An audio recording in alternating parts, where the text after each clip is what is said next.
All right. Well, it is an honor to be here at the Compass Conference once again. How many have been to one of my previous sessions before or seen one of my videotapes? Okay, how many never have? And how many do not understand the question so far? All right, well, good. Well, as he said, my name's Ken Hovind. I taught high school science for 15 years. Brother Bill, I don't understand this apologetics stuff, okay? I don't apologize at all. I believe the Bible is literally true and scientifically accurate, and I think the evolution theory that's being taught in our schools is one of the dumbest and most dangerous religions on planet Earth. Okay. So, we're covering today more reasons why evolution is stupid. Okay. The evolution theory says 20 billion years ago there was a big bang where nothing exploded and made everything. And then 4.6 billion years ago, the Earth cooled down and developed a hard, rocky crust, and it rained on the rocks for millions of years and turned them into soup, and the soup came alive about 3 billion years ago. And that first life form found somebody to marry, that's a good trick, of course, and something to eat, and slowly evolved into everything we see today. I think the evolution theory is not defensible scientifically. Let's define some more terms here. Stupid. Lacking normal intelligence. Foolish. Silly, a stupid idea. So I don't want to belittle anybody who believes in evolution here today, and I'm sure there are quite a few, that's fine. It's just not a common sense idea. It doesn't make sense. The things about evolution just simply are lacking normal intelligence. And we want to fix that today. Now, I collect science books. I taught science 15 years. I happen to love the subject. Let's define some more terms here. The word evolution has at least 6 different meanings. First, we'd have to have cosmic evolution, the origin of time, space, matter, the Big Bang, okay? Secondly, we'd have to have chemical evolution. That's where all of the elements evolve from hydrogen. I think that's silly. We'll talk about that in a minute. Thirdly, there'd have to be stellar evolution. The stars would have to evolve. Cosmic evolution, chemical evolution, and stellar evolution. There's a lot of stars out there. The last estimate, in 2003, the most recent estimate is there are enough stars out there right now that we know about that everybody on planet Earth can own 11 trillion of them to yourself. Those are the ones we know about. We don't know about the ones that we don't know about. Fourthly, there's going to have to be organic evolution. Somewhere, somehow, life has to get started from non-living material. Okay? Fifthly, there'd have to be macroevolution, where an animal changes into a different kind of animal. And lastly, microevolution. I object to the term, but they use it, so I believe in number 6. That happens. I think variations happen within the kinds, but the first 5 are purely religious. I think, quite frankly, they're stupid. Okay? Let's cover them here. Look at each of the first 5. Textbook says, 18 to 20 billion years ago, all the matter in the universe was concentrated into one very dense, very hot region that may have been much smaller than a period on this page. That's stupid. And then there was a big bang where this little tiny dot exploded. That's stupid, okay? They don't tell you where the time came from, where the space came from, where the matter came from, where the energy came from. They just assume all of that is inherent in this little bitty dot, which came from nothing. Who's ever seen a big bang create order? Big bangs don't create order. That's stupid. Big bangs create big messes. The Humanist Manifesto says humanists regard the universe as self-existing and not created. Well, the second law of thermodynamics tells us everything is falling apart. If you leave something alone for a while, it's going to rot, rust, die, break down, or fall apart. Nothing gets better by itself. So to say that the universe is self-existing is stupid, okay? It violates the second law of thermodynamics. Evolutionists say, well, yeah, you can add energy, though, and overcome the second law. And they say the Earth is an open system. It receives energy from the sun. I understand. But the universe is a closed system, by definition. Secondly, adding energy is destructive. There has to be something to utilize the energy. Adding energy is going to make it worse, okay? The Japanese added all kinds of energy to Pearl Harbor one day.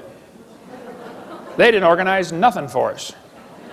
A couple of years later, we returned the favor and added energy to a few of their cities, didn't we? Yeah.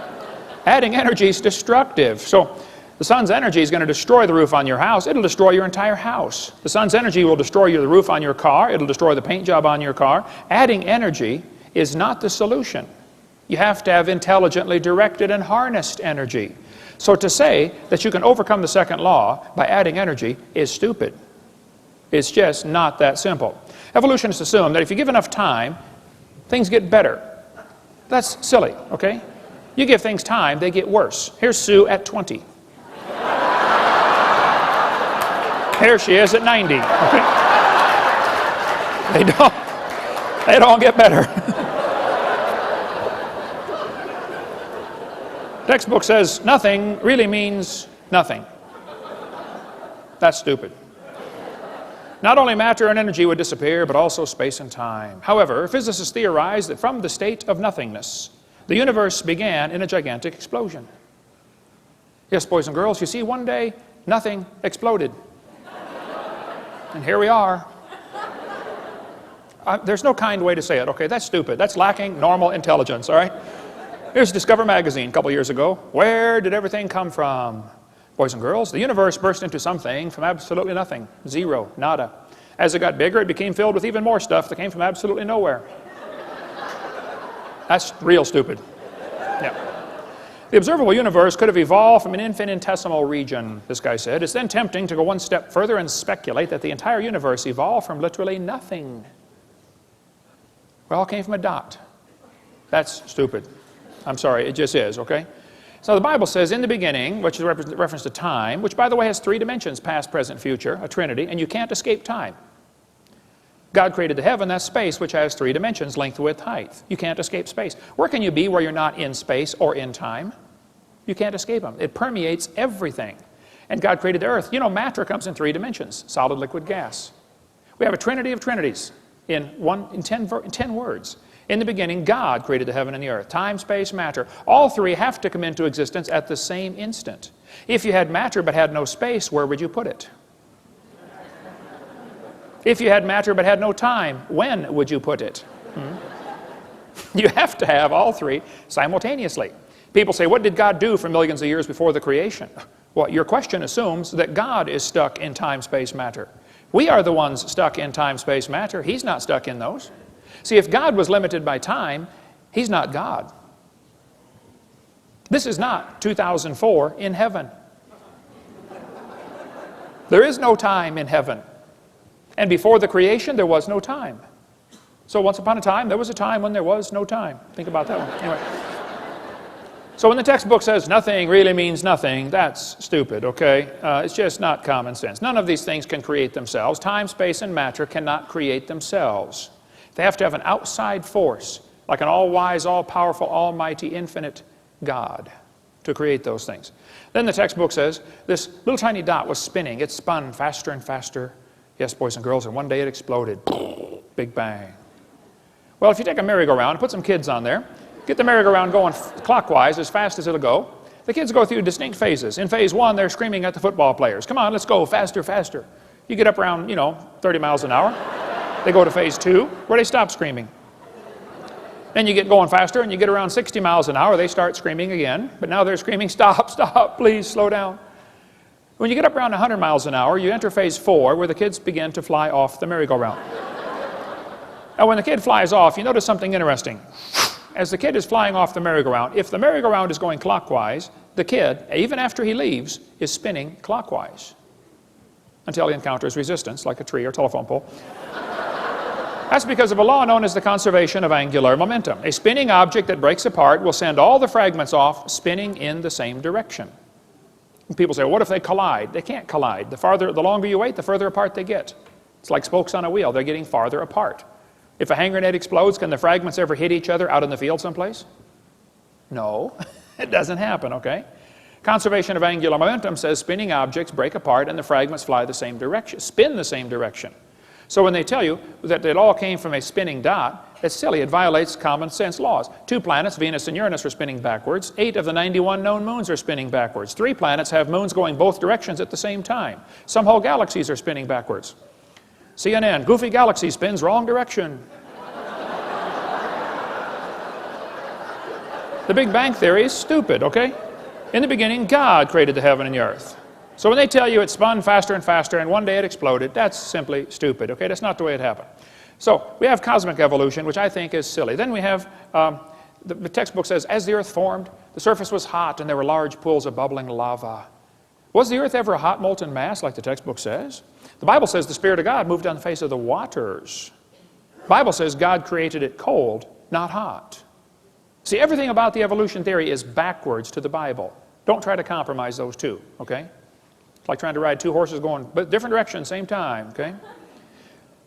Robert Gentry's got a great book on the radio polonium halos. Gentry's a brilliant man. I think he's spoken at the conference, hasn't he? I've spoken with him at a couple conferences. I don't know if it was stealing the mind or not, but brilliant man, lives near Knoxville, Tennessee. He's done lots of study on the granites around the world. The granites all contain these radiopolonium halos, which have an extremely short half-life, proving they were never a hot molten mass. But these radiopolonium halos tell us absolutely positively the Earth was never a hot molten mass. And if you melt granite and let it cool back down, it doesn't form into granite again. Nobody knows for sure how granite was made. So when the textbook says the Earth was a hot molten mass, I'm sorry, that's stupid. It's not true. It's lacking normal intelligence. It didn't happen that way. Secondly, we'd have to have what's called, chemical evolution. All the elements forming from hydrogen. They think it all came from a big bang. Atoms of hydrogen in the proto-sun were fused together to form helium. Okay, I'll agree that can happen. But it's stupid to think that's going to form all the elements. They say, well, yeah, you can fuse and get, hydrogen fuses to helium. I agree. And you can't fuse past iron, though. It won't go past iron. How do you telling me you got uranium from hydrogen? I'd like to see that, please. It's lacking normal intelligence. It just doesn't happen. Chemically, it's not possible. Thirdly, there'd have to be what's called stellar evolution. The stars would have to evolve. The Bible says God made the stars. Plain and simple, that's just what it says. Textbook says 18 to 20 billion years ago was the Big Bang, which caused the formation of galaxies. Well, we got a real serious problem here. Big Bang theory says nothing got together and exploded while it was spinning and formed all these galaxies. Well, problems are multitude for this theory, okay? Some think the Big Bang theory made nice, neat, orderly galaxies. That's stupid, okay? These galaxies are really incredibly designed. Even at the galaxy level, there's design in the universe, all the way down to the molecular level. We see a star blow up about every 30 years. A star explodes. It's called a nova or a supernova. If the universe is billions of years old, why are there less than 300 supernova rings ever discovered? That's only a few thousand years worth. I mean, if a star is blowing up every 30 years, there ought to be millions of these supernova rings if the universe were millions of years old. Don't tell me it's millions of years old. I don't believe you. That's just not common sense. They say, well, yeah, new stars are forming. They say, this textbook says, new stars are constantly being born in clouds of gas and dust. First of all, that's not ever observed, okay? The silent embarrassment of modern astrophysics is we do not know how even a single one of these stars managed to form. You can't get dust and squeeze it together and make a star. There are common sense laws that overcome that, like Boyle's gas law. You try to squeeze the gas together, the pressure builds up and it drives it back apart. Nobody ever sees gases form into solids by their own internal gravitational force. So if stars evolve, star births should at least equal star deaths. And we're seeing one die every 30 years, and we're never seeing one form. One guy said, oh, we're seeing a star form right now in Crab Nebula. I said, no, you're not. He said, yeah, we are. I said, no, you're seeing a spot getting brighter. You see a spot, and it's getting brighter, and you're assuming a star is forming. Well, duh, it could be a dust cloud is clearing in front of it. It could be another Big Bang going off, a supernova going off out there. All you're seeing is a spot getting brighter. You're assuming it's making a new star. Nobody's ever seen a new star form. Some people think if we lose stars every 30 years and never replace them, this will eventually lead to having 70 sextillion stars. Yeah, you keep spending money, pretty soon you'll be rich. That's stupid, okay? It just is stupid, okay? Some of these planets are cooling off. They're constantly losing their heat, okay? And the textbooks is telling us they're millions of years old, billions of years old. You can't just keep cooling off and cooling off. Pretty soon it's cooled off. I mean, if you walked into a room and found a cup of coffee sitting on the table and I said, don't touch the coffee, that's hot. And you said, well, whose is it? I said, I don't know, it's been sitting there for 400 years. That's stupid, okay? Jupiter has a moon called Ganymede, which has a very strong magnetic field. Scientists are kind of perplexed by this because the magnetic field indicates a hot molten core, and yet Ganymede should have cooled off billions of years ago. Why does Ganymede still have a hot molten core and a strong magnetic field? To say it's billions of years old is stupid. It's just lacking common intelligence. Saturn has rings around it, but the rings are constantly expanding. They're moving away from the planet. To say they're billions of years old is stupid. They can't be billions of years old. They would have been dissipated by now. They're not billions of years old. The moon is going farther away from the Earth every year. We're slowly losing the moon. Now, this is going to be complicated, so listen carefully. As the moon goes around the Earth, it's gradually getting farther away. It's spiraling out about 3 inches a year. So that means that it used to be closer. Well, if you bring the moon in closer, you start to create a problem, you see, because the moon causes the tides. Now, you folks here in Denver probably don't worry about the tides. But in Pensacola, you worry about the tides, okay? Well, if you brought the moon in closer, you'd create a serious problem because there's a law called the inverse square law. If you bring the moon into 1/3 the distance, you take the 1/3, inverse it, square it, it's 9 times the gravitational pull. If you run all the math on this, you'll find 1.2 billion years ago, the moon was whizzing around just above the surface of the Earth. That explains what happened to the tall dinosaurs. They got moon.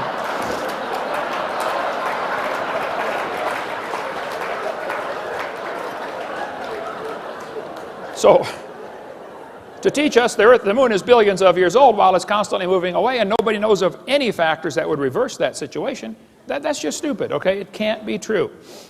Organic evolution is the 4th stage. That's where life gets started from non-living material. The Bible says God created the living creatures. And there are folks who simply don't want God telling them what to do, bottom line. God, leave me alone, stay out of my life. Okay.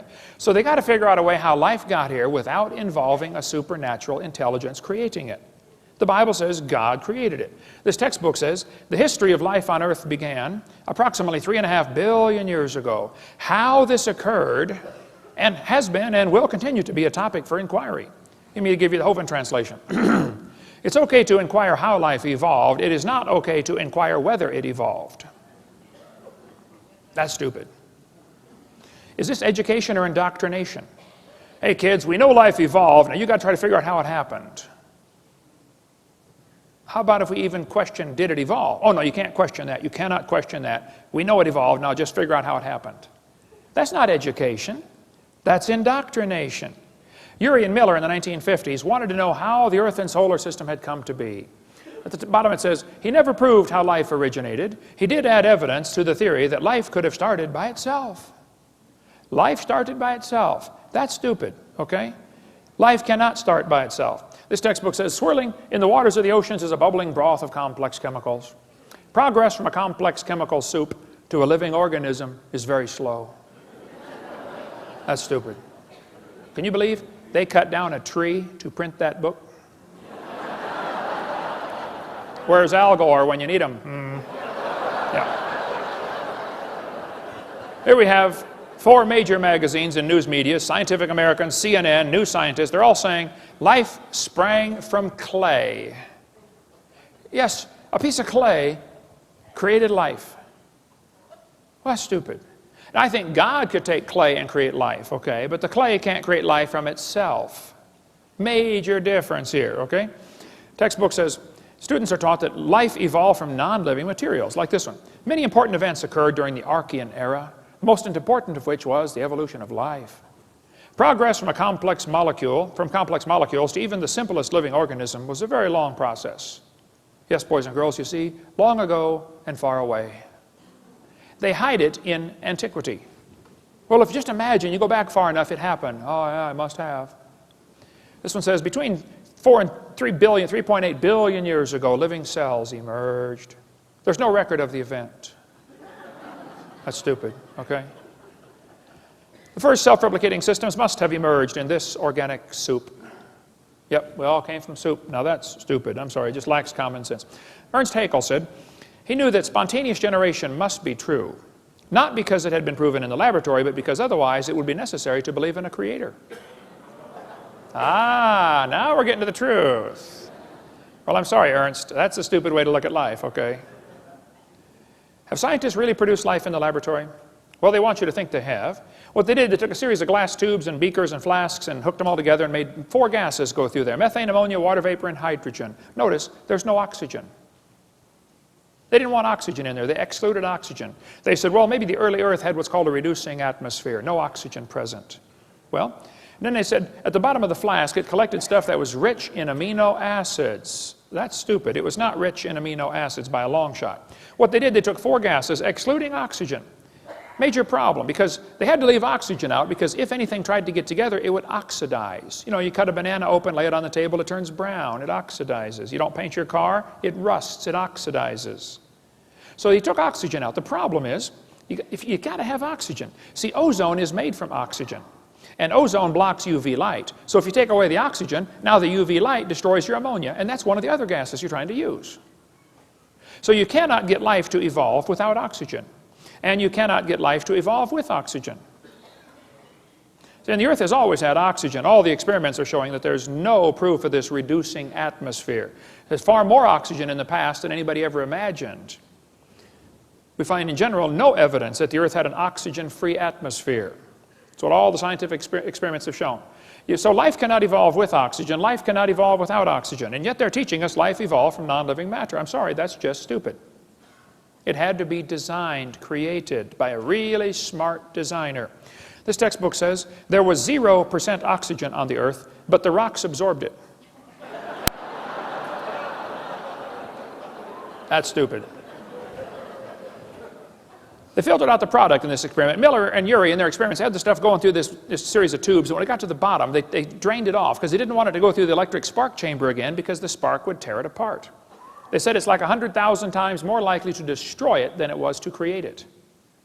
So they had to protect the goo that they created at the bottom. That's not realistic for nature. I mean, if they're saying life evolved in some warm little pond from lightning strikes, that's just not common sense. Because the lightning strike's 100,000 times more likely to tear it apart than it is to put it together. Go check out your little pond after lightning strikes. See how many frogs are surviving. Yeah. What he actually made was 85% tar, 13% carboxylic acid. Now both of those are toxic to life. He made 2% amino acids, and only 2 of the amino acids were made. There are 20 different amino acids. It's like making 2 letters of the alphabet accidentally by dropping and saying, wow, look at this. Nobody writes books. Here's how they're formed. Duh.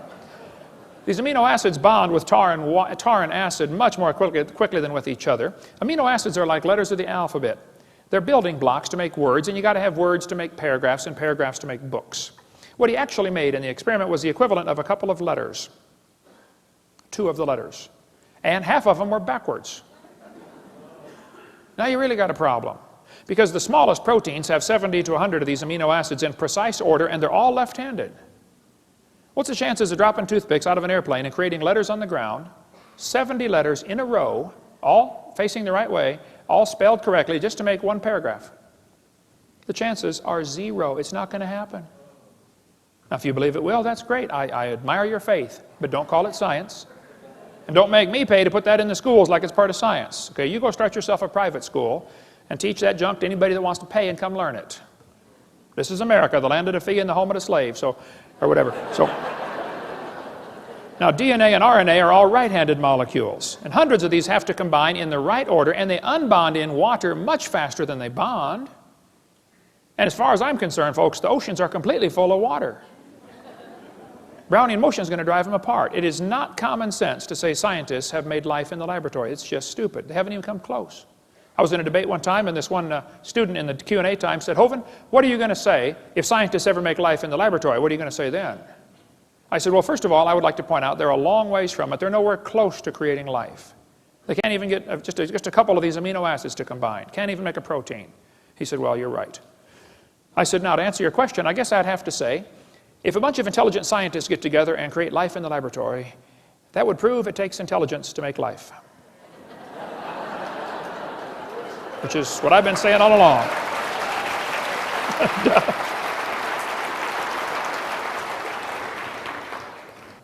Life came from rocks. That's just stupid. It's not common sense, okay?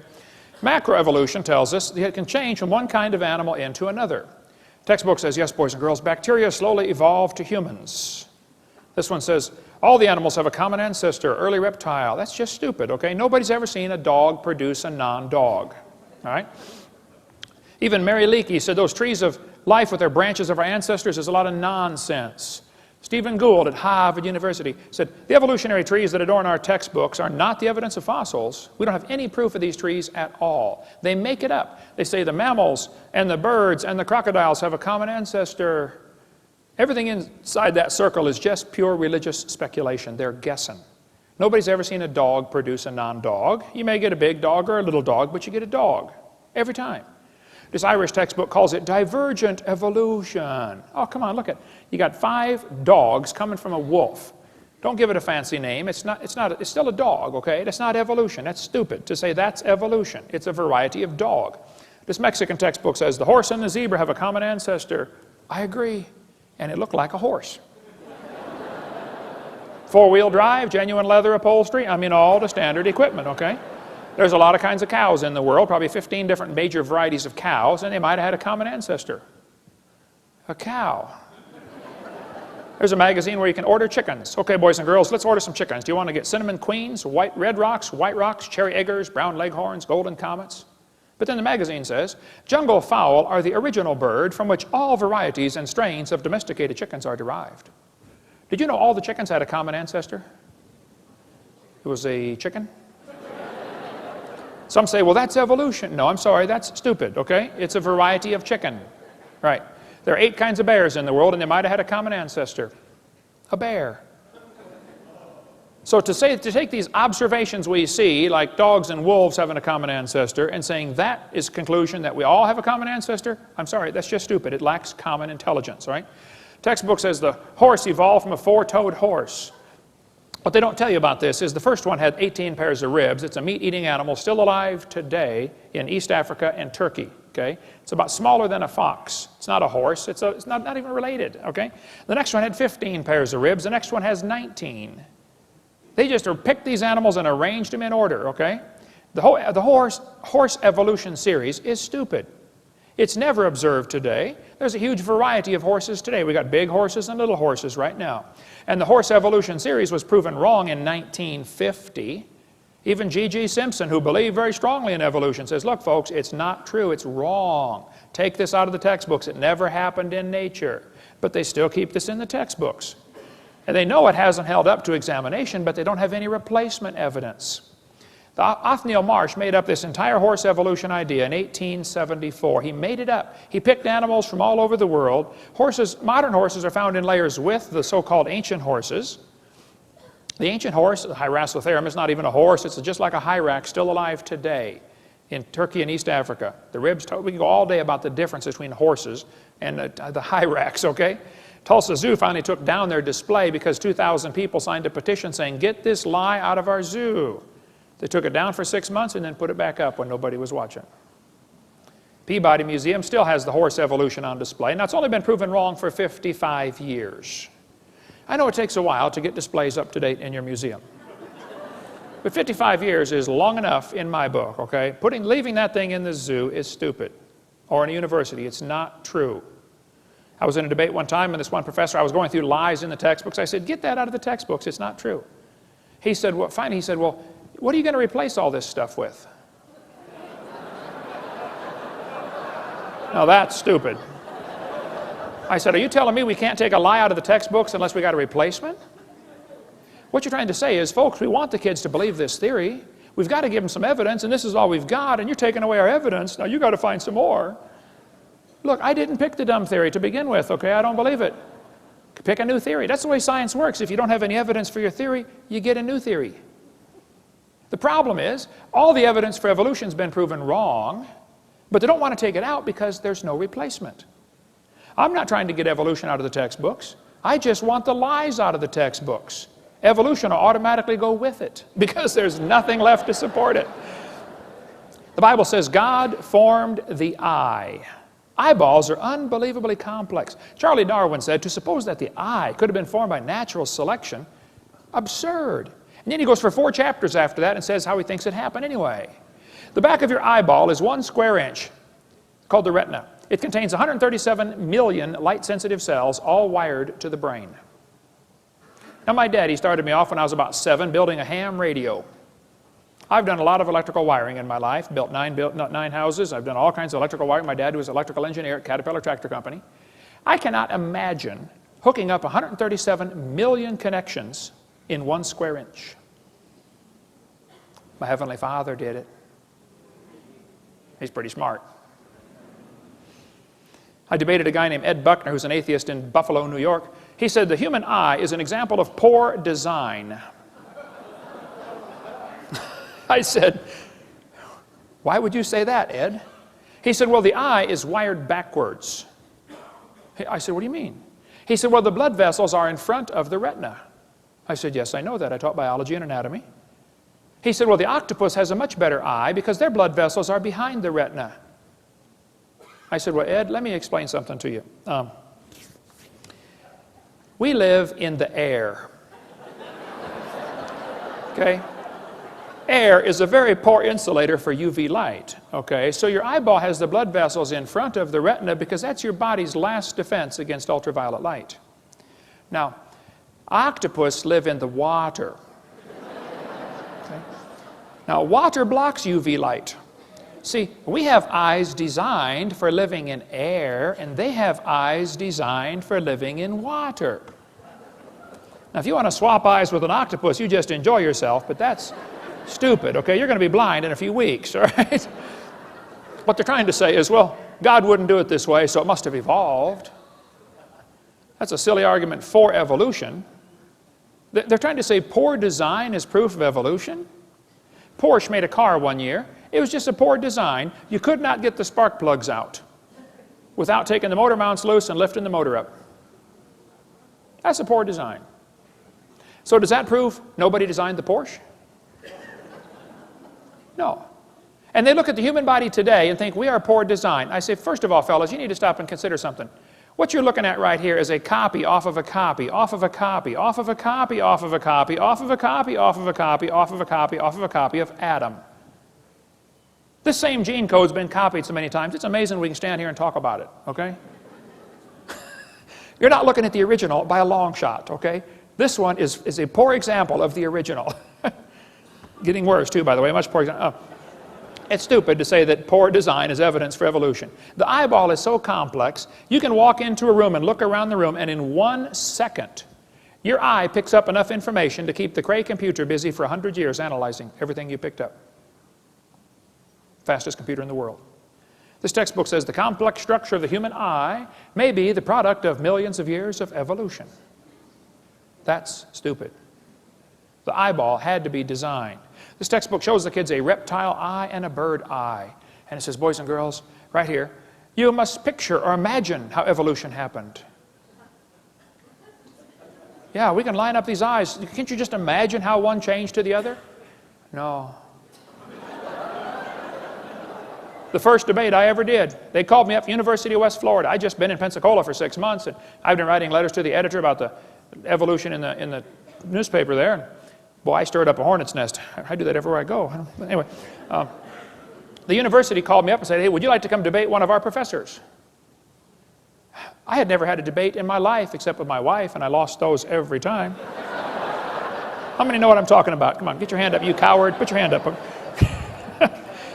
Well, so I did. I said, what do I do? I don't know anything about debates. They said, you send us 30 questions, and he'll send us 30 questions, and we'll pick them out of the hat. I said, okay. I sent the question. I said, an owl has a cylinder-shaped eyeball like a tin can, like a telescope. The owl cannot move his eyes in his head like you can. They're not round. They're can-shaped, cylinder-shaped. He's got like a little telescope. When he's looking at you, okay? He has to turn his whole head to look at something. Now, it gives him a disadvantage. He can't move his eyes, but the advantage is he can read the newspaper at the other end of the football field. If he could read and he cared what's going on. I said, now, most eyes have a round eyeball. This one has a cylinder-shaped eyeball. Would you please explain to me how this evolved? And how did the bird see in the meantime when it was partway cylinder and partway round? That question never came up, but anyway. So when they're telling you the eyeball evolved, it's just stupid, okay? It's not common sense, okay? Michael Behe is not a young earth creationist, but he's got a great book out called Darwin's Black Box. I highly recommend that book if you want to study the complexity of things in nature. For instance, every little bacteria swimming around has at least one hair on it, called a cilium. That little hair is attached to a rotary engine in the bacteria's skin. That little engine is so tiny that 8 million of them would fit on the stump of a human hair. Cut your hair off, 8 million motors will fit on a stump. Yet it turns 100,000 RPM and stops in 1/4 revolution and goes backwards 100,000 RPM. I've done a little bit of motor work. I've had 128 cars in my lifetime. I've rebuilt the motors, the differentials, the wobulator shafts, the Knudsen valves, the high-speed muffler bearings, filled the headlight fluid. I know how to work on cars, okay? I can't imagine building a motor that would turn 100,000 RPM. And they think this little bacteria motor happened by chance? As things get smaller, the fluid they're swimming through feels thicker. It's called a viscosity problem, okay? So a bacteria swimming through his little world is about like a human swimming through peanut butter. And that little bacteria, turning that little motor on the back of that thing, can swim the equivalent of a human swimming 60 miles an hour through peanut butter. We've got a model of this thing in our museum. This textbook says humans probably evolved from bacteria more than 4 billion years ago. They can swim 60 miles an hour. Sign them up for the Olympics, man. You think we evolved from them, we're getting worse, not better. Now that's just stupid, okay? Okay. There's no kind way to say that. They say fossils prove evolution. I say, guys, you got to be kidding. Fossils prove evolution? No fossil counts for evidence for evolution. None. Fossil record? There is no fossil record. There are a bunch of bones in the dirt. Now you're putting your interpretation on them, okay? It's not a record. This guy says evolution is a fact and the best evidence for evolution is the fossils. That's silly, okay? There is no fossil record. You cannot look back in the fossil record. You look at fossils in the present. You put your interpretation on them, okay? There is no fossil record. It's stupid to say that that's evidence. If you find a bone in the dirt, all you know is it died. You can't prove it had any kids that lived. You sure can't prove it had different kids. And why would you think a bone you found in the dirt can do something animals today cannot do, which is produce something other than their kind? No, the fossil record, that would not hold up 2 seconds as evidence in a court of law. This guy says, I said this one, there are no missing links, the whole chain is missing. Stephen Gould said, the absence of fossil evidence is a nagging problem for evolution. We got a good theory, if only we had some evidence. Now that's just stupid, Stephen, okay? By the way, Stephen Gould died with a set of my tapes on his library shelf. I went to visit him a few years before he died. He wasn't there to talk to his secretary. I donated my videotapes to Stephen Gould years ago. Had him sitting on right there next to his desk. Hope he watched them. Hope he got saved. Maybe he did. I don't know. Hope so. But to believe that we've got a good theory, we just don't have any evidence. Okay, well then maybe consider the theory might not be right. Okay. Richard Goldschmidt said, the first bird hatched from a reptile egg. That's real stupid. Okay. Then they say smaller is simpler. Well, that's silly, okay? Smaller is more complex. This textbook says all the many forms of life on Earth today are descended from a common ancestor found in a population of primitive unicellular organisms. Excuse me? A primitive unicellular organism? If it's single-celled, it's not primitive, it's complex. That's stupid to say that's simple. One little paramecium is more complex than the space shuttle, and you can put thousands of those into a drop of water. Smaller is not simpler. Here's a microchip inside a paperclip. It's not simple. This ant is holding a microchip that is capable of processing all the letters in the Bible 200 times per second. Let's compare the brain of a honeybee to a NASA Cray computer. The honeybee is tiny. The Cray computer is huge. We'd all agree there's a size difference, okay? The brain of a honeybee is pretty small. The Cray computer could do 6 billion calculations per second. I think they got a faster one now. But the YMP-C90 could do YMP-90 could do 6 billion calculations a second. It's estimated the honeybee's brain does 1,000 billion calculations per second. The Cray uses many megawatts. The honeybee uses 10 microwatts. Talk about energy efficient. You know, the honeybee not only makes honey, he flies on honey. That's his energy source. And the honeybee can fly 1,000,000 miles on 1 gallon of honey. How would you like a machine that gets 1,000,000 miles per gallon? Cray costs $48 million. The honeybee's brain is pretty cheap. You splat them on your windshield all the time. Many people scramble to help babysit the dumb Cray computer. If it breaks, man, you got to call in a whole crew to fix it. Honeybee has a self-healing computer. How'd you like one of those? Cray weighs 2,300 pounds. Honeybee doesn't weigh too much. Let's see, the Cray computer is huge, slow, inefficient, costs lots of money, you got to babysit it, but everybody knows it was designed. There isn't anybody with half a brain who would tell you the Cray came from an explosion in an electronics factory. But they turn right around and say the honeybee evolved. That's stupid, okay? Smaller is not simpler. Smaller is more complex. And the brain of a human's a lot more complex than a honeybee. The human brain's unbelievable. You've got the memory capacity of the entire British Library. You have the computational power in bits per second greater than the entire national telephone system. The human brain is absolutely phenomenal. One evolutionist told me that he thought the human brain was nothing but 3 pounds of chemicals that arranged themselves by chance over billions of years. I said, then how can you trust your thoughts and the conclusions you've come to?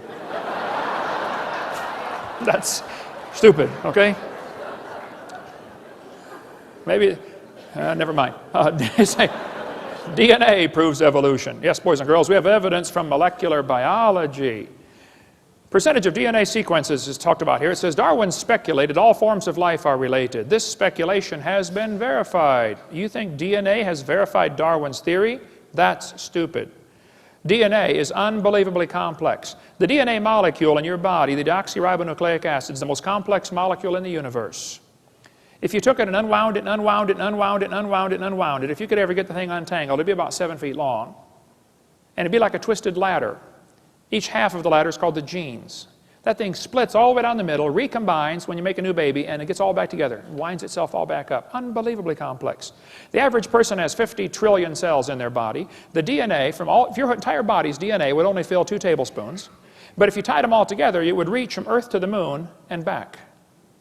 5 million round trips out of 2 tablespoons. If you typed out the code found in your DNA, when you got done typing that incredibly complex code, you'd have enough books to fill Grand Canyon 40 times. You think that happened by chance? Well, the probability of just one DNA coming by chance is 1 in 10 to the 119,000th power, which is a big number, when you consider the entire visible universe is 10 to the 28 inches in diameter.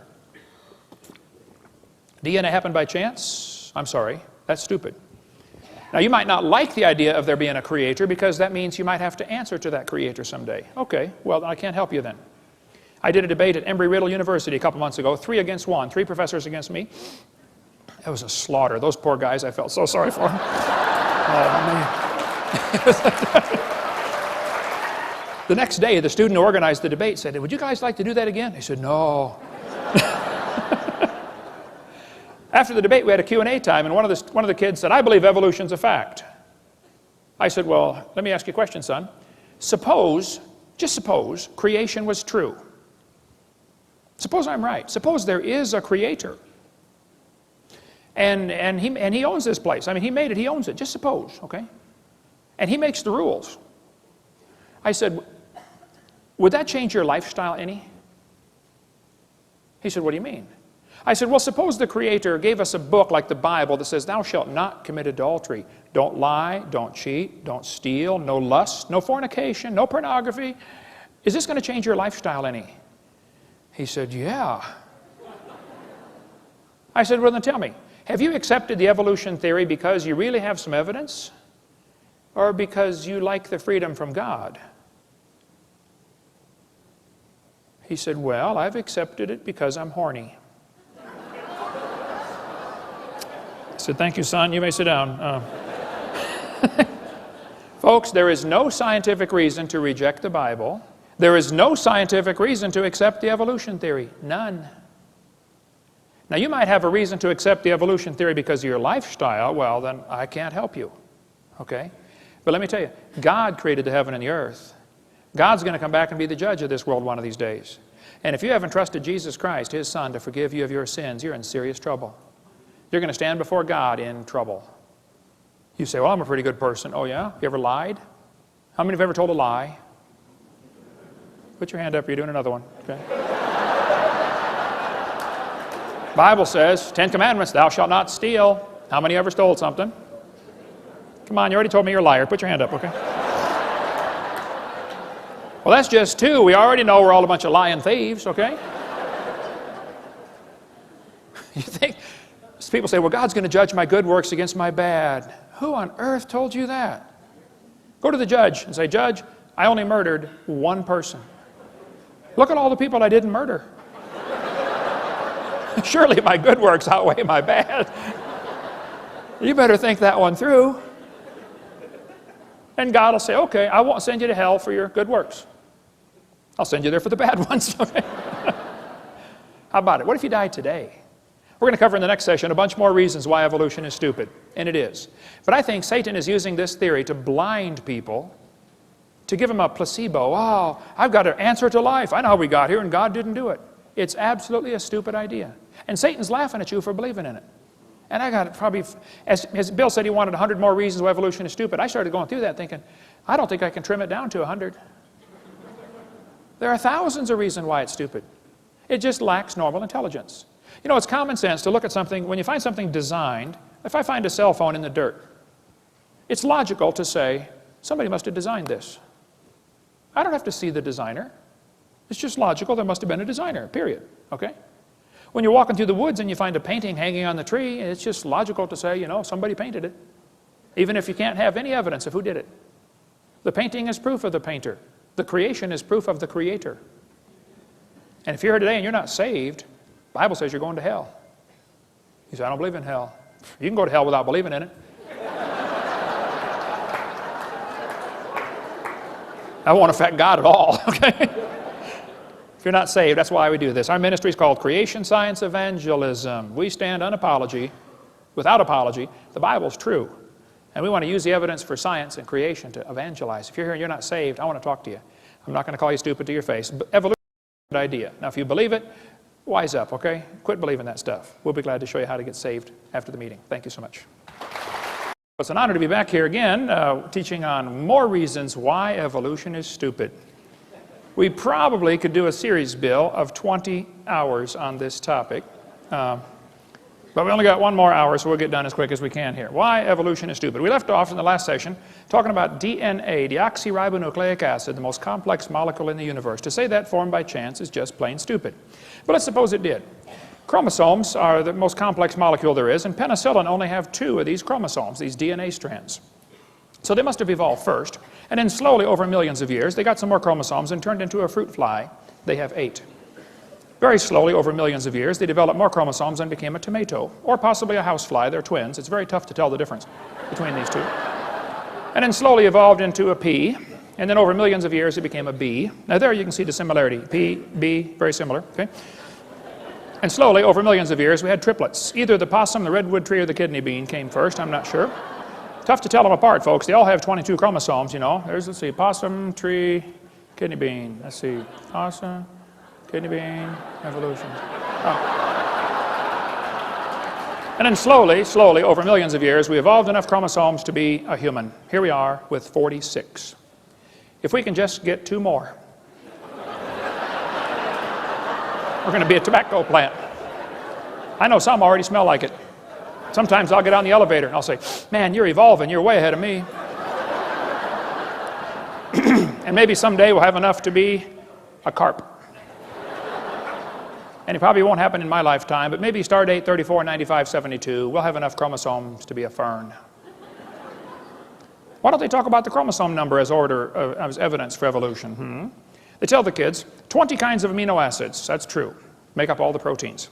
It says, explain how this fact supports the idea that all life shares a common ancestor. Well, that's like saying all the books in the library have the same 26 basic letters. That's a good point. You see, boys and girls, that proves they all evolved from Morse code. No, teacher, somebody wrote those books, okay?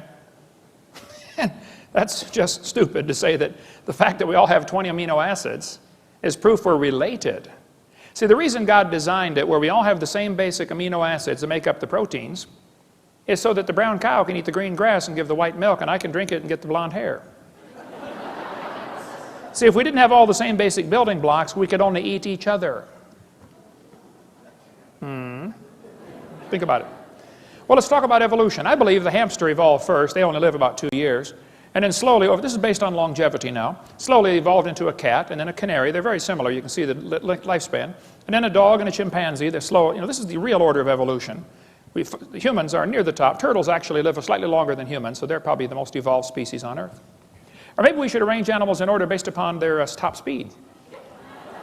The peregrine falcon is the most evolved animal in the world. Below that's the cheetah, then the antelope, the coyote, the ostrich, all the way down to the garden snail, 0.03 miles an hour in high gear. Or maybe we should arrange the animals in order of how they evolve based upon their gestation period, how long they're pregnant. Elephants are the most evolved. They're pregnant 21 months. Hamsters only half of a month, 15 days. Maybe we should arrange the animals in order based upon their body weight. The blue whale is the most evolved.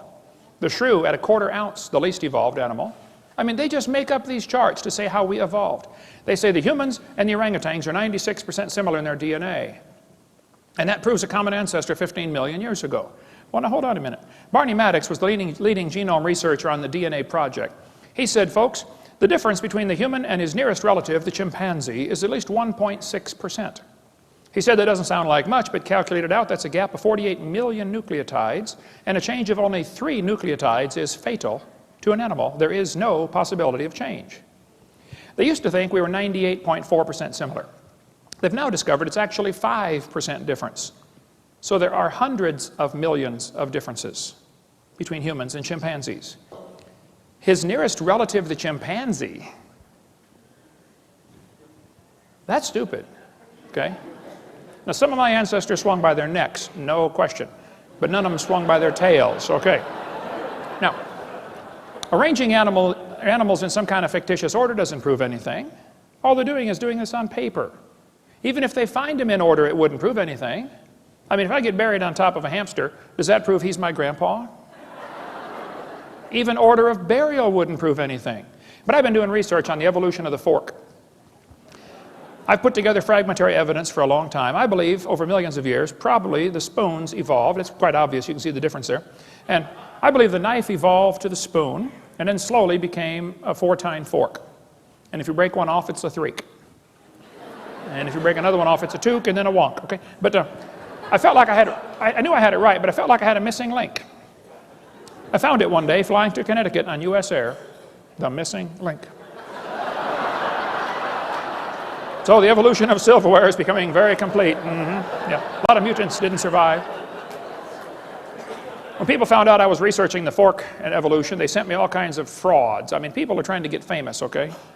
They were hoping for fame and fortune. This is an obvious fork head on a spoon handle, but my trained scientific eye caught it right away.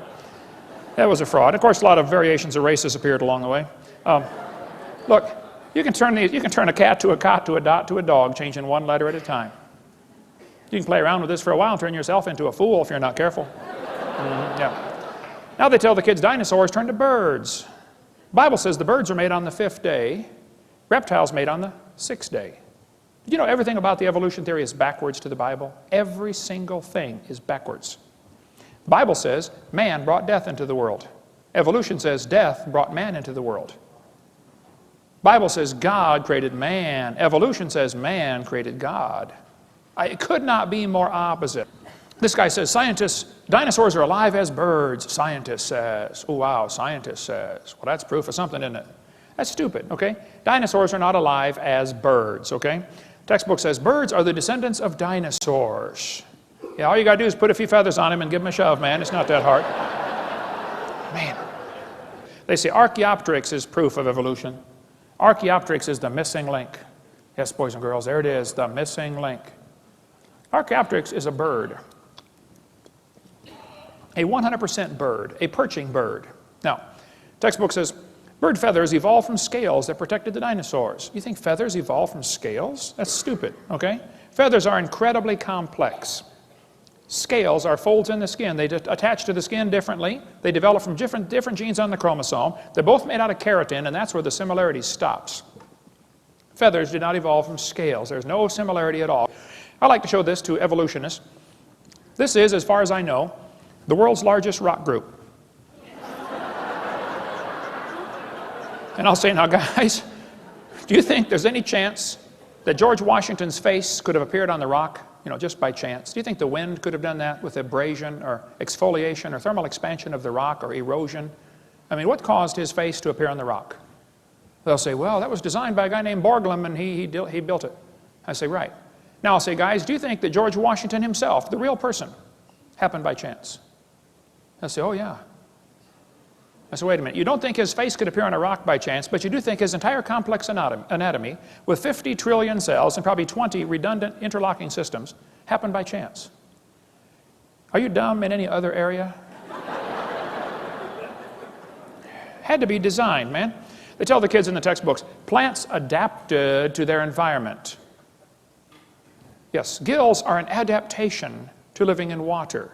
Oh, why don't they use the word designed? And by the way, how did the fish live before they adapted the gills? Oh, well, you see, for millions of years, they all died. None of them lived. Oh. That's stupid, okay? Gills are not an adaptation to living in water. They're designed for living in water. But they don't want to use the word design because then some kid's going to say, who's the designer? They don't want to deal with that question. They somehow think all you got to do is get the molecules together and add energy and you can make life. Oh, let's try that. Let's put a frog in a blender and turn it on. In a matter of seconds, you will have frog nog. You will have all of the molecules required to make a frog in one place. Right? Now you can put it on puree, you can nuke it, microwave it, zap it, hook jumper cables to it. I don't care what you do to it. How long? You can add all the energy you want. How long will it take to reassemble the frog? It's not going to happen, okay? Putting molecules together and adding energy does not create life. That's stupid, okay? It has to be designed. They say homology proves evolution. I don't think so. Yes, boys and girls, one of the evidence is homologous structures. They'll say, you've got 2 bones in your wrist, the radius and the ulna. Yeah, look at this. The dolphin has 2 bones in his flipper. Wow. It says right here in the textbook, these homologous structures provide evidence that these animals evolved from a common ancestor. They do this in all the textbooks all over the country, all over the world, actually. Yes, boys and girls, this is comparative anatomy. Comparative anatomy provides further evidence of evolution. The commonalities suggest that these and other vertebrate animals are all related. They probably evolved from a common ancestor. That's stupid. They probably have a common designer. You know, the same guy designed them all. Not a common ancestor. Then they say we've got evidence from development. Yes, boys and girls, the human embryo, as it grows in the mother, has gill slits, they say. Darwin considered this the best evidence in favor of his theory, made up by a guy named Ernst Haeckel, who called it the biogenetic law. Their phrase back then was ontogeny recapitulates phylogeny. In other words, the baby developing in the mother goes through the stages of evolution: fish, amphibian, reptile, mammal, farm, F-A-R-M. Well, the idea that sick mind Freud relied on was the idea that ontogeny recapitulates phylogeny. What? This textbook says, the presence of fish-like structures in embryos of different species shows these animals evolved from fish and share the basic pattern of fish development. It's as if the embryo retains a memory of its origins and copies them during its development. This is stupid. They say the baby has gills like a fish. Humans do not have gills like a fish, okay? Those little folds of skin develop into bones in the ear and glands in the throat. They never have anything to do with breathing, okay? I've seen folks that have 5 or 6 chins and they cannot breathe through any of them but the top one. Those are not gill slits. Ernst Haeckel made up that whole stupid idea in 1869. Anyway, we can skip all this. We won't have time. But you know, you can't get a high score on the SAT or ACT or college entrance exam. All of the major tests in college, to enter college, you have to answer with evolutionary answers, or you score lower. Huh, interesting. I got all the 2004 tests and looked at them. They're teaching this all over the place, that the embryo has gills. It's stupid. It was proven wrong in 1875. Get it out of the books. It's not true. This textbook says the humans have an appendix that is vestigial. You don't need it anymore.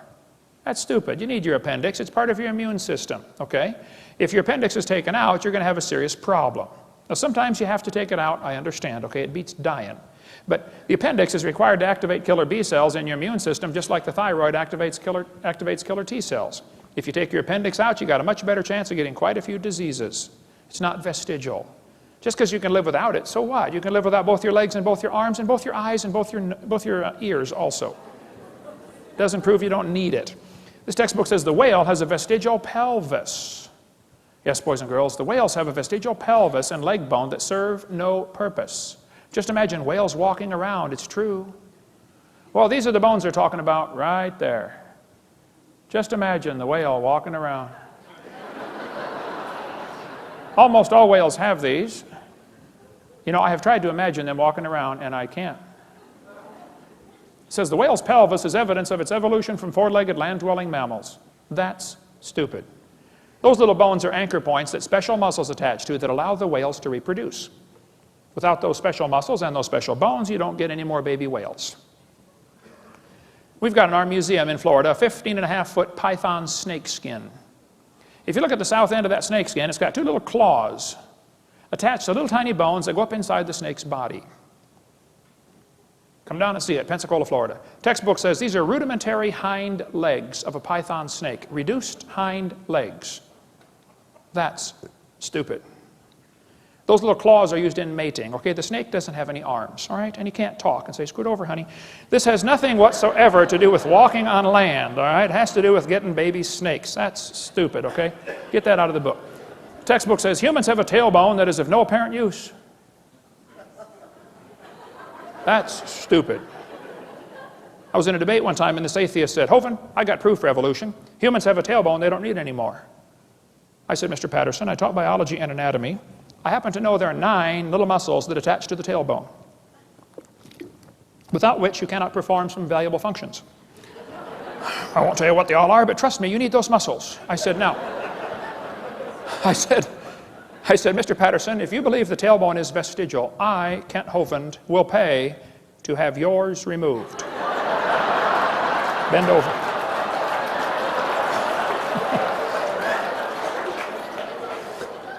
He did not volunteer.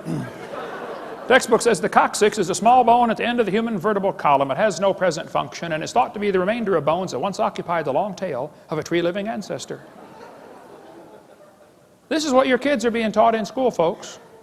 Look, I hate to say this, but the problem in the textbooks is not fixable in the short term. Get your kids out. The ship is going down. Get them out.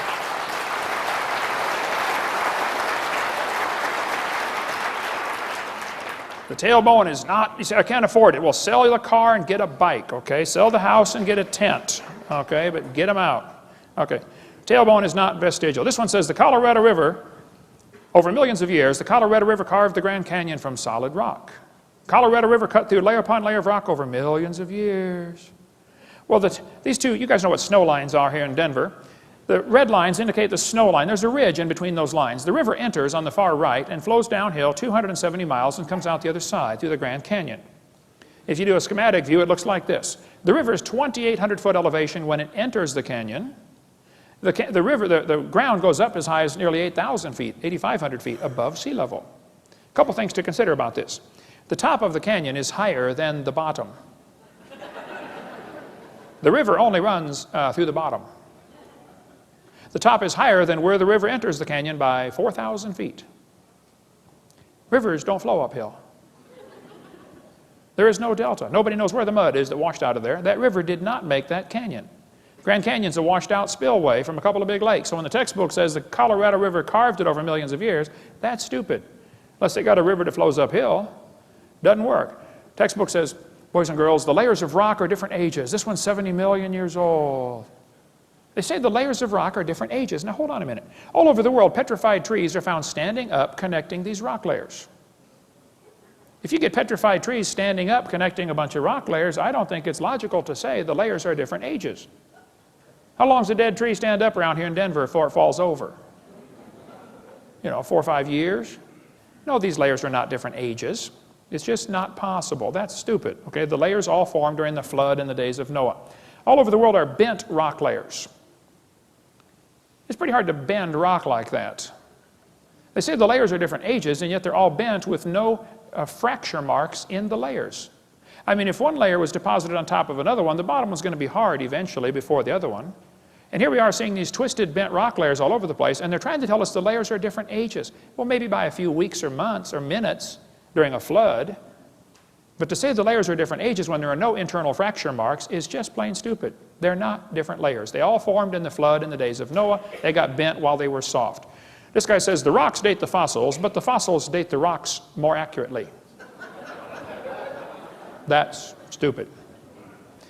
They teach us that the fossils are sorted by how they evolved. You know, clams are found at the bottom because clams evolved first, and birds are found at the top because birds evolved last. Well, moving water sorts things automatically by all sorts of factors, okay? Actually, maybe fossils are sorted based upon their habitat.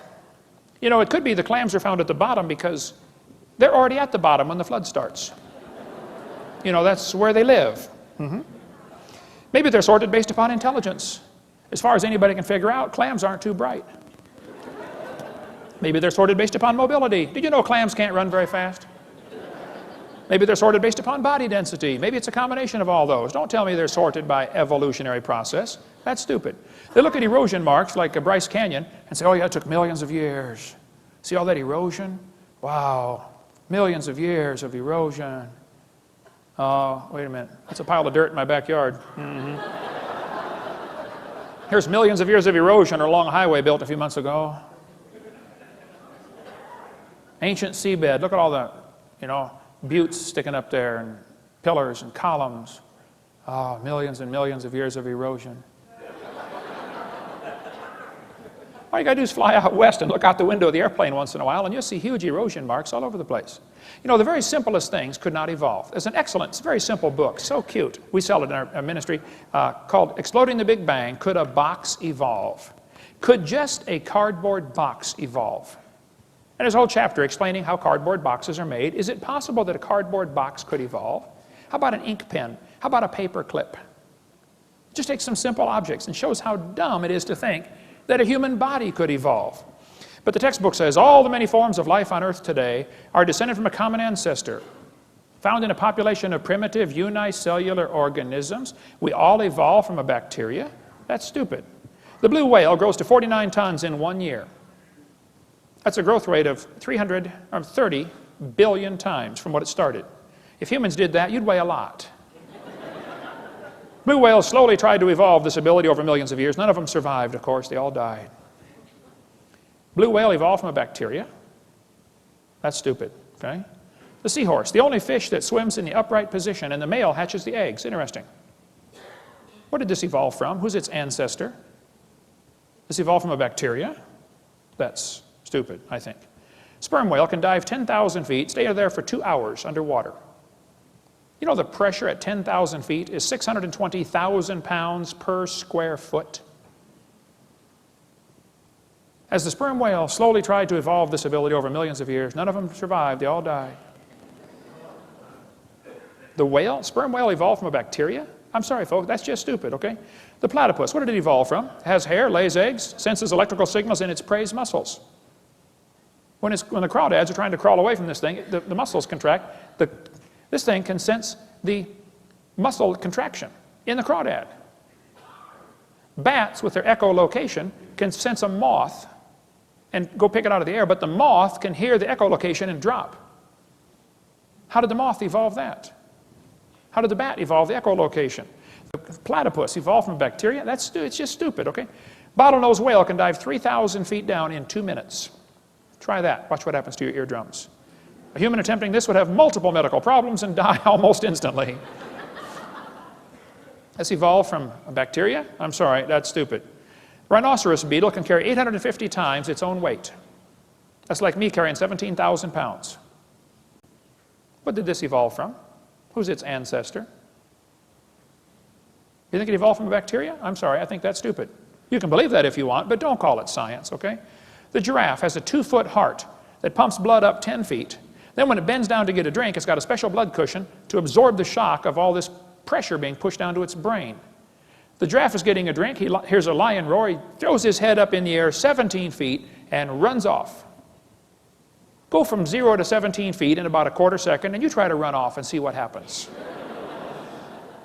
You take about 3 steps and fall over. It evolved from a bacteria? I don't think so. The woodpecker has a tongue that goes in the back of his head, goes all the way around, anchors in his left nostril. No other bird has a tongue anything close to the woodpecker's tongue. What did it evolve from? Who's its ancestor? It has shock absorbers around its brain to absorb the shock. The woodpecker can peck the tree, back its head out, open its eyes, focus on the tree, close its eyes, and peck again. If it had its eyes open when it pecked, its eyeballs would pop out. It can open its eyes, focus, close them, and peck, like, 40 times a second? Where did it evolve from? From a bacteria. I think that's stupid, okay? The beaver, amazing animal, has its teeth that the outside is hard, the inside of the teeth are soft. Every time they chew, they wear off the inside of the teeth, which means the outside is always sharp. Self-sharpening teeth. Pretty slick. It's an engineer of amazing ability. The beaver can cut down a tree limb and swim across a river. Here he is carrying something with a heavy drag. He's swimming. He's compensating to know that he ends up in the right spot without being carried downstream by the extra drag of this branch. Yeah, for millions of years, they all got washed downstream and died. None of them survived. Yeah. Came from bacteria. I just think that's stupid, okay? The golden plover goes to Alaska, lays its eggs, puts on 70 grams of fat, raises the babies for a few weeks, and then it takes off and flies 88 hours nonstop to Hawaii. It burns 1 gram of fat per hour. It's only got 70 grams. It needs 88 grams to make it. So they fly in V formation, and they're always switching who's the leader. The leader takes the brunt of the airflow. All the rest of them save enough energy that they land in Hawaii using only 70 grams of fat. Several weeks later, the babies take off from Alaska and fly to Hawaii. They've never been there.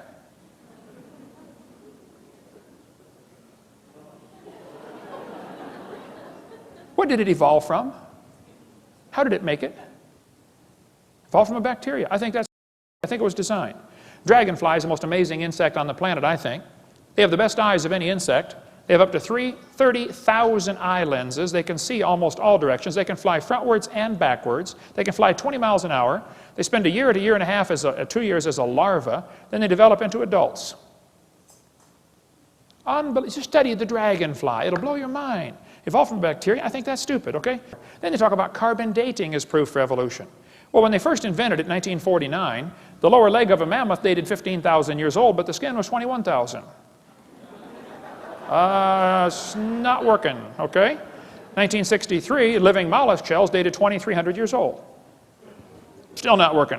1970, they said if a carbon date supports our theories, we put it in the main text. If it does not entirely contradict them, we put it in a footnote. If it's completely out of date, we drop it. They pick the dates they want. 1971, freshly killed seal, carbon dated 1,300 years old. It's not working. 1975, one part of a mammoth is 40,000 years old, another part's 26,000. You talk about a slow birth. And we could spend all day on carbon dating. Living snails carbon date 27,000 years old. It just doesn't work, okay? You can go all through history, it doesn't work. This guy says, in the last 2 years, an absolute date was obtained for the Gandong beds. It has the interesting value of 300,000 years, plus or minus 300,000 years. That's stupid, okay? Not only is the theory stupid, it's dangerous. Charlie Darwin said, at some future period, not very distant as measured by centuries, the civilized races of man will almost certainly exterminate and replace the savage races throughout the world. If evolution is true, has one type of man evolved farther than the rest? Henry Fairfield Osborn said the standard average intelligence of the average adult Negro is similar to the 11-year-old youth of the species Homo sapien. Do you mean Negroes are not Homo sapien, Henry? That's stupid, okay? Thomas Huxley said, no rational man cognizant of the facts believes the average Negro is the equal, still less the superior of the white man. That's stupid. The Mormons teach that the Negroes don't have, they used to teach anyway, that they could not be saved. They were cursed with the curse of Cain. That's stupid. Ernst Haeckel said the mental life of savages rises little above the higher animals, especially the apes with which they are genealogically connected. Their intelligence moves within the narrowest bounds, and one can no more or no less speak of their reason than that of the more intelligent animals. These lower races, such as the Vedas or Australian Negroes, are psychologically nearer to the mammals, apes or dogs, than to civilized Europeans. We must therefore assign a totally different value to their lives. That's stupid and dangerous. But if you've seen the movie Quigley Down Under, where they called Quigley down to come shoot the Aborigines, that's exactly what was happening. They were killing Aborigines. They thought the Australian Negroes were inferior. These two folks went down there to collect skulls from museums. Article right here says, the New South Wales missionary was a horrified witness to the slaughter by mounted police of a group of dozens of Aboriginal men, women, children. 45 heads were boiled down, the best 10 skulls packed off for overseas. They killed them to get their heads for museums to show evolution. 1904, World's Fair was held in St. Louis. 2,000 primitive people were put on display to show evolution, how that the pygmies slowly evolved to the modern white man. Oda Benga was taken away from his wife and 2 kids and put in a cage with chimpanzees. He was a pygmy from Africa. He went insane and killed himself.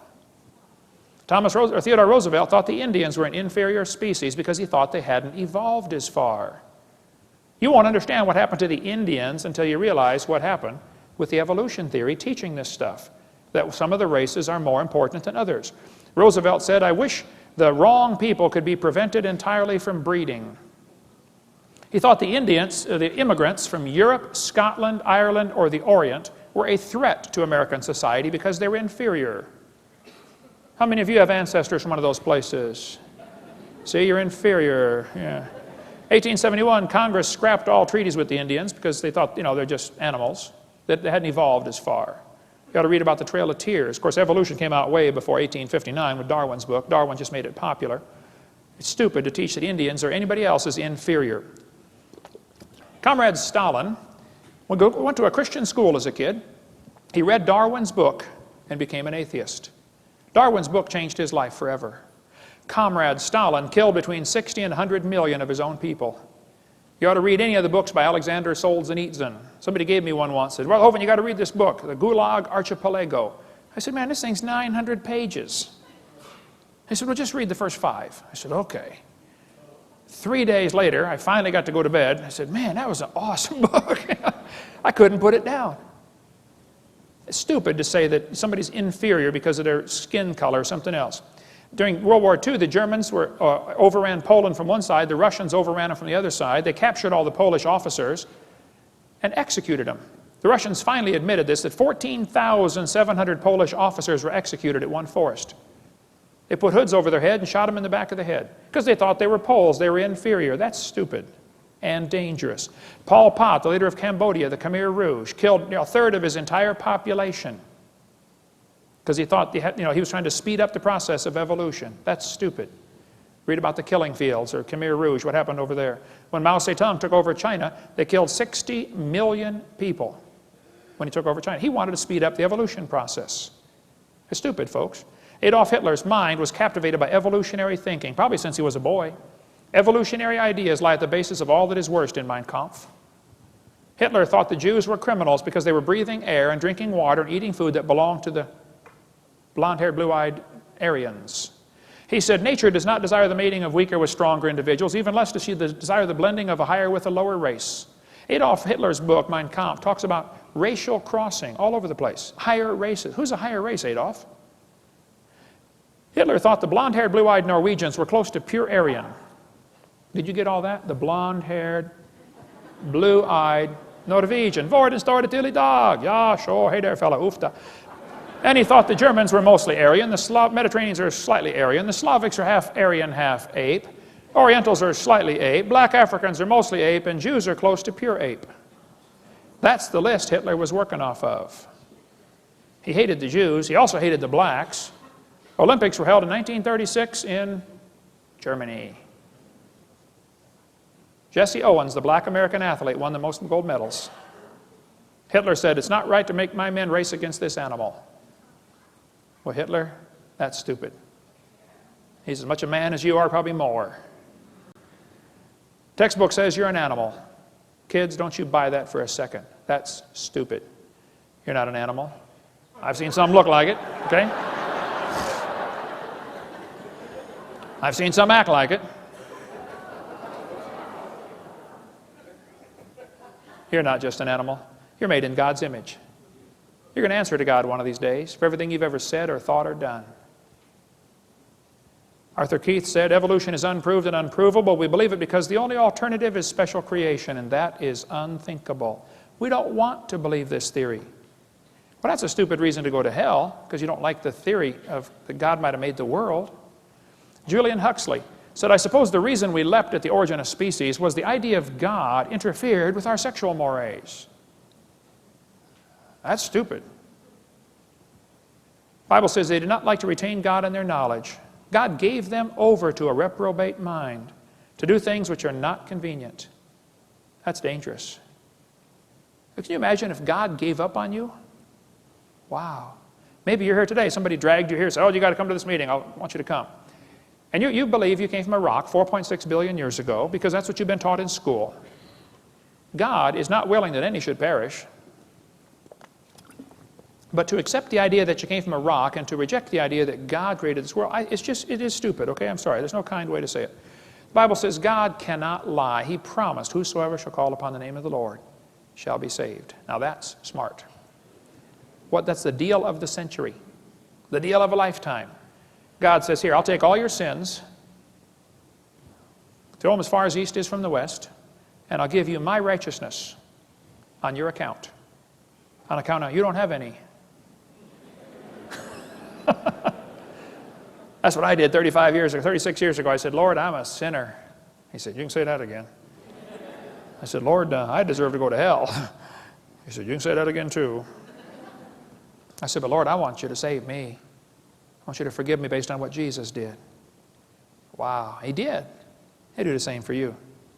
Let's summarize here. God made this world. He owns it. He makes the rules, and we're guilty of breaking His rules. He told us pretty clearly, don't lie. We've all lied. Don't steal. We've stolen. You can read the whole list and find out we're guilty. We're going to have to be punished or find a substitute. And that's where Jesus comes in. 36 years ago, I asked the Lord to come in my heart and save me. What if He died today? Where would you go?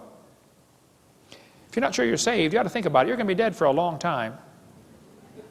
I mean, a really, really long time. And if you're not sure you're going to heaven, I think it's stupid to get out on that highway. Have you seen the way they drive here in Colorado? Man, you have got some rednecks moved out west here, folks. I'm telling you what. I'm going to die someday. I'm going to try to make it the last thing I do, but it's going to happen. It's going to happen to you too. All you get's that little bitty dash between two dates. My recommendation would be you take your little dash and say, Lord, you can have it. You can do something with it. What are you doing with your little dash? The guy who's third in the nation in racing motorcycles got saved in my seminar. He came to next year when I was preaching up there in Connecticut. He said, hey, Brother Hovind, I'm so excited. It's great living for the Lord. He said, let me take you to breakfast tomorrow. I said, that'd be great. He said, I'll bring one of my bikes. You can test drive it. I said, okay. I've got a Honda 250.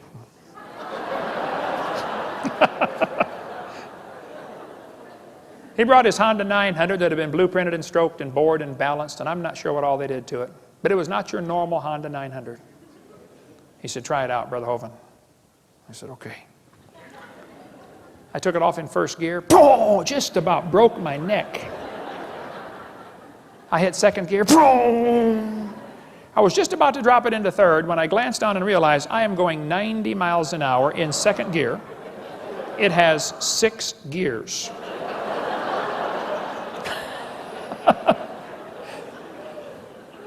I brought it back. I was shaking like a leaf. I said, how fast does it go? He said, I don't know.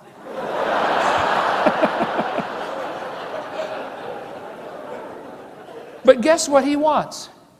A faster bike. Hey, the people that have 80 pairs of shoes in their closet, do you know what they want? More shoes. People that have a big house, guess what they want? A bigger house. People that shoot the 10-point buck, guess what they want? They want to shoot a 12-point. People that have $1 million in the bank, guess what they want? More.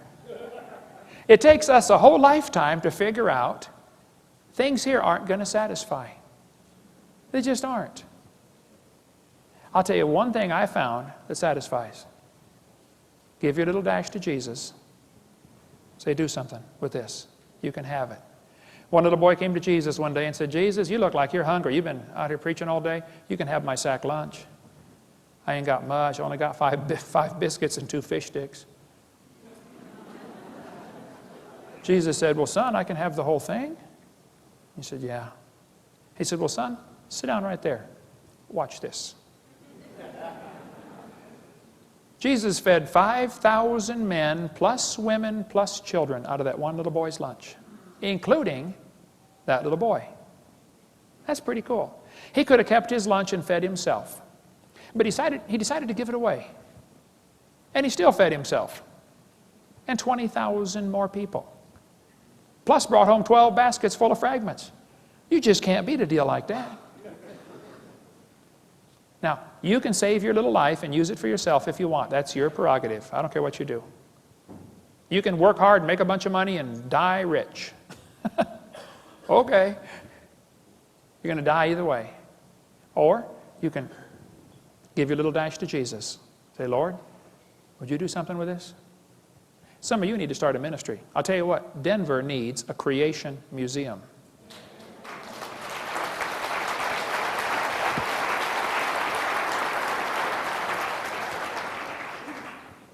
Go to visit Red Rock Amphitheater. I went up there one day and there's all these dinosaur footprints on the hillside. How many have been up there? Red Rock Amphitheater, you know the dinosaur footprints? I stopped up there looking at these dinosaur footprints on the hillside, and this old man was standing up there. He's looking at them, you know. Pretty soon a school bus stopped. And a bunch of kids got out. And this old man walked over and said, hey, boys and girls, I'm a member of the club called Friends of the Dinosaurs. Let me tell you about these dinosaur footprints. He said, millions of years ago, dinosaurs were walking along the beach, and they left their footprints, and they hardened. And then over millions and millions of years, the mountains lifted up, and now the footprints are at an angle like that. After the kids got on the bus and left, I said, hey, do you own this property? He said, no. I said, well, who does? He said, well, this is state property. I said, now, do you get paid to do this, to give these tours to the kids? He said, no, I just volunteer my time. I said, so you don't own the property, and you just volunteer to do this? He said, yeah. I said, okay. Next school bus stopped.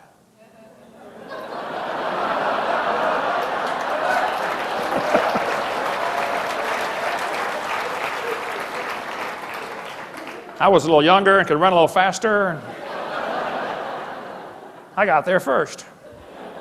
Hey, boys and girls, let me tell you about these footprints. About 4,400 years ago, there was a flood.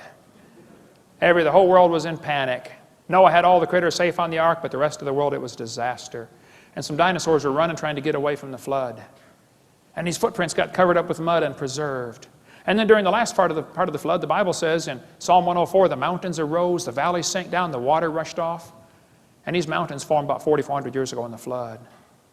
That guy was so angry. I thought he was going to have a heart attack. I know CPR, but I thought, you know.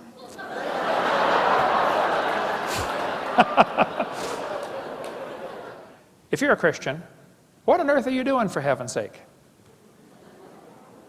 Everybody ought to find something to do. People say, Hovind, did God call you to start a ministry on creation? I don't know. I never got a letter or a phone call. It just needs to be done. Now, kids, you go to sleep. You won't understand this. Kids, you may go to sleep. Parents, you'll understand. You know, mom can wash the clothes, dry them, fold them, and set them by the bedroom door. The kid comes in and doesn't even see them. How many know what I'm talking about? Now, come on. Didn't you see those clothes?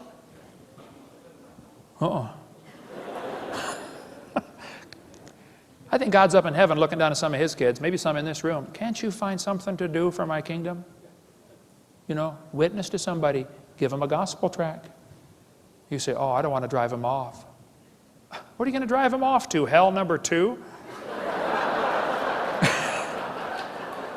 Find something to do. If we can help any way we can, that's what we're here for. Thank you so much. Dismissed.